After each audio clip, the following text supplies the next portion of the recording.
Chief election commissioner نے رحیم یار خان میں ریٹرننگ افسر کے دفتر میں افسران کو ہراساں کرنے کا نوٹس لے لیا۔ متعلقہ امیدوار اور دیگر حکام کو طلب کر لیا گیا۔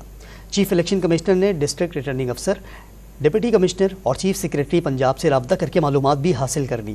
رحیم یار خان پولیس نے حلقہ NA 171 کے RO آفس پر حملے کا مقدمہ درج کر لیا۔ ARO کی مدیت میں تھانہ سٹی میں حملے کا مقدمہ درج کیا گیا۔ مقدمے میں دہشت گردی سمیت دیگر دفعات شامل ہیں۔ مقدمے میں 10 نامزد سمیت 125 ملزمان شامل ہیں۔ FIR کا متن ہے کہ گزشتہ روز امیدوار ممتاز مصطفیٰ ایڈوکیٹ نے 100 سے زائد مسلح ساتھیوں سمیت RO آفس پر حملہ کیا۔ مسلح افراد نے ڈسٹرکٹ ریٹرننگ آفیسر اور عملے کو یرغمال بنایا اور ہاتھا پائی کر کے سرکاری انتخابی دستاویزات چھیننے کی کوشش کی۔ سرکاری دستاویزات میں رد و بدل کرنے کے لیے ریٹرننگ آفیسر کے عملے پر دباؤ ڈالا گیا۔